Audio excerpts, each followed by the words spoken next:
ہم اللہ تعالیٰ کی بارگاہ میں ایمان کی سلامتی کے لیے دعا کرتے ہیں کہ اللہ تعالیٰ ہمارا ایمان سلامت رکھے اور مرتے وقت ہماری زبانوں پر کلمہ طیبہ جاری فرما دے، اور کاش ایسا ہو کہ ہمارا خاتمہ مدینہ طیبہ میں ہو جائے اور سبز گنبد کی ہریالی ہم دیکھتے ہوئے ہماری جان جو ہے جان آفری کے سپرد ہو جائے۔ میرے پیارے پیارے محترم اسلامی بھائیوں، شیطان لعین وہ ہمتاً اس کوشش میں ہے، کبھی جناب علم کا زور دکھاتا ہے، تو بہت بڑا تیرے پاس بہت بڑا عالم ہے، تیرے پاس بہت بڑا علم ہے، تو پروفیسر ہے، تو لیکچرار ہے، تو پی ایچ ڈی تو نے کی ہوئی ہے، تو بہت بڑا عالم ہے۔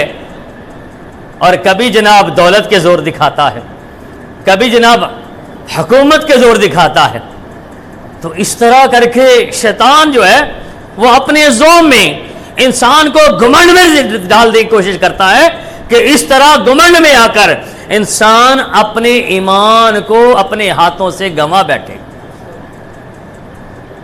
قرآن پاک میں 9ویں پارے میں بلعام بن باورہ کا واقعہ آپ نے سنا ہوگا کہ بلعام بن باورہ جو تھا مستجاب الدعوات تھا، بڑا متقی پرہیزگار تھا، لوح محفوظ پر لکھی ہوئی عبارت کو پڑھ لیتا تھا، ہزاروں کی تعداد میں اس کے شاگرد تھے جو ایک وقت میں اس سے بیٹھ کر علم کا حاصل کیا کرتے تھے۔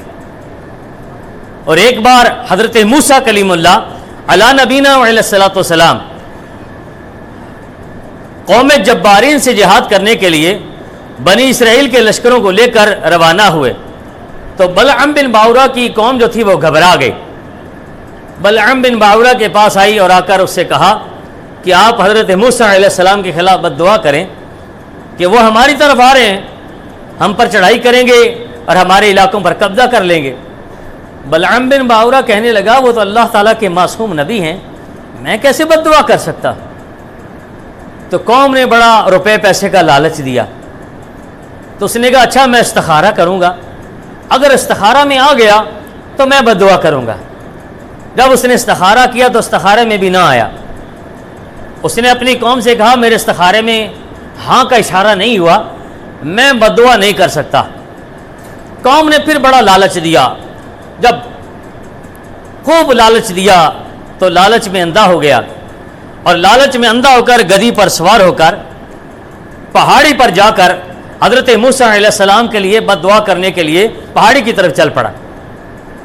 جب گدھی پر سوار پہاڑی کی طرف جا رہا ہے تو گدھی جو ہے وہ چلنے کا نام نہیں لیتی، رک جاتی ہے۔ بلعام بن باورہ واپس موڑتا ہے تو واپس چلنا شروع ہو جاتی ہے، جب پہاڑی کی طرف چلتا ہے تو پہاڑی کی طرف وہ نہیں جاتی۔ آخر کار یہ اتر گیا اور پیدل چلنے لگ گیا، اور پیدل پہاڑی پر جا پہنچا۔ جب پہاڑی پر جا پہنچا تو حضرت موسیٰ کلیم اللہ علی نبینا علیہ الصلوۃ والسلام کے لیے بد دعا کے لیے اس نے ہاتھ اٹھائے۔ جب ہاتھ اٹھائے تو میرے محترم اسلامی بھائیوں، الفاظ حضرت موسیٰ علیہ السلام کے لیے نہیں بلکہ الفاظ جو تھے وہ قوم کے لیے نکل رہے تھے۔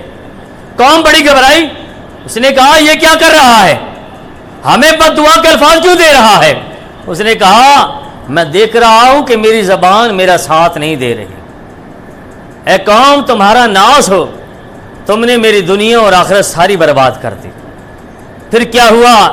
اللہ تعالیٰ کا عذاب اس پر یہ مسلط ہوا کہ اس کی زبان کتے کی طرح زمین پر لٹک گئی۔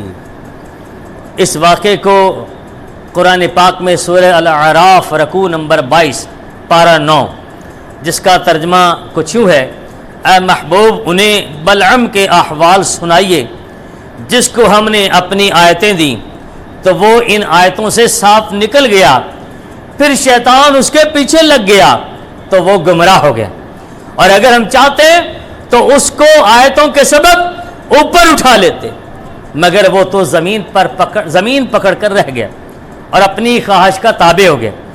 تو اس کا حال کتے کی طرح ہے کہ تو اس پر حملہ کرے جب بھی وہ زبان نکالے اور چھوڑے جب بھی زبان نکالے۔ یہی حال ہے ان لوگوں کا جو ہماری آیتوں کو جھٹلاتے ہیں۔ تو اے محبوب آپ لوگوں کو نصیحت سناتے رہیے تاکہ لوگ دھیان رکھیں۔